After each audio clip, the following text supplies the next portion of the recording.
Bismillahirrahmanirrahim. Assalamualaikum warahmatullahi wabarakatuh.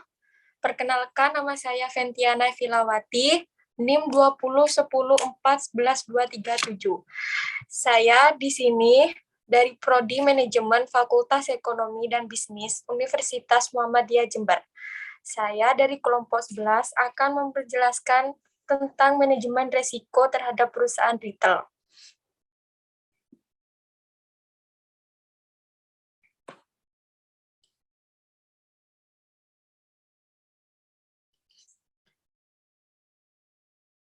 Pengertian manajemen risiko.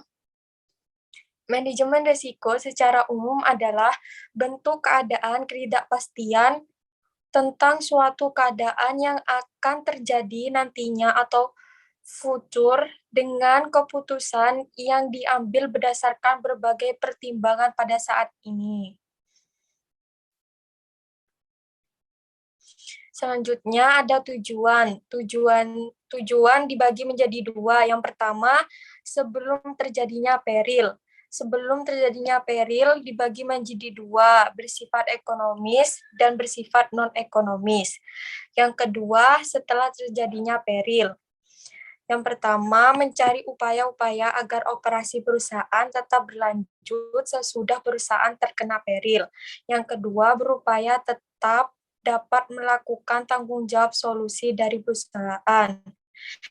Ketiga, mengusahakan tetap berkelanjutannya mengembangkan usaha bagi perusahaan yang sedang melakukan pengembangan usaha.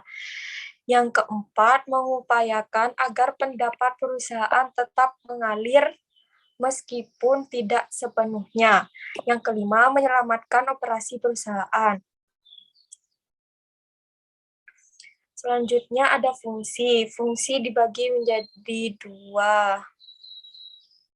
Yang pertama, menemukan kerugian potensial, artinya berupaya untuk menemukan atau mengidentifikasi seluruh risiko murni yang dihadapi oleh perusahaan, yang meliputi kerusakan fisik dari harta kekayaan perusahaan, kerugian dari pihak lain, ataupun tuntutan dari pihak lain. Yang kedua, mengevaluasi kerugian potensi, artinya melakukan evaluasi dan penilaian terhadap semua kerugian potensial yang dihadapi oleh perusahaan.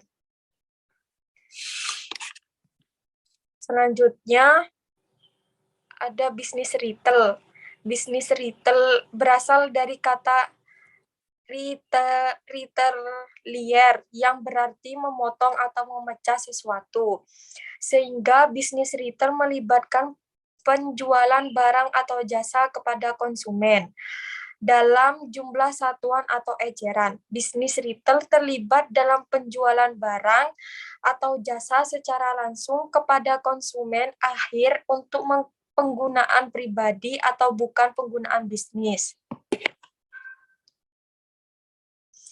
Selanjutnya ada macam-macam bisnis retail. Yang pertama, toko khusus atau specialty store. Toko eceran yang menjual lini produk sempit dengan pilihan mendalam dalam lini tersebut. Yang kedua, department store, organisasi eceran yang menjual lini produk luas. Masing-masing lini dioperasikan sebagai departemen terpisah yang dikelola oleh pembeli atau pedagang khusus. Yang ketiga, pasar swalayan atau supermarket. 4, toko kelontong atau konvensi store. 5, superstore, toko atau toko yang jauh lebih besar daripada pasar swalayan biasa.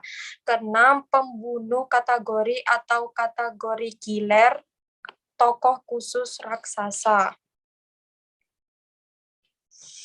Selanjutnya ada analisis SWOT pada perusahaan retail.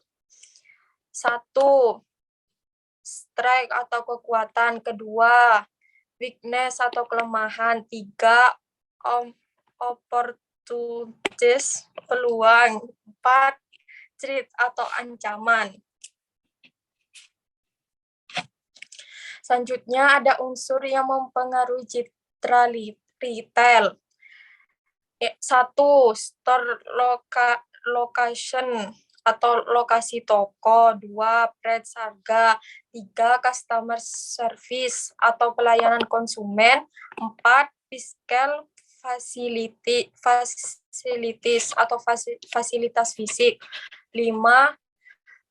Merchandise atau barang dagangan.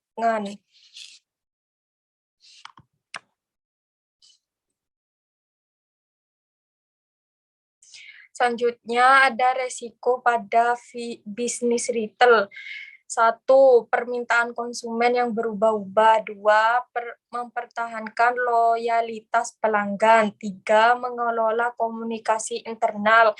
4. Meningkatkan kinerja staf. 5. Berpacu dengan era digital. Selanjutnya ada langkah manajemen resiko. 1. Lingkungan internal atau internal environment. 2. Penentuan sasaran atau objective setting. 3. Identifikasi peristiwa. 4. Penilaian resiko atau risk assessment. 5. Tanggapan resiko atau risk response. 6. Aktivitas pengendalian control activities. 7. Informasi dan komunikasi atau information and communication. 8. Pemantauan atau monitoring. Sekian dari saya, kurang lebihnya mohon maaf. Wassalamualaikum warahmatullahi wabarakatuh.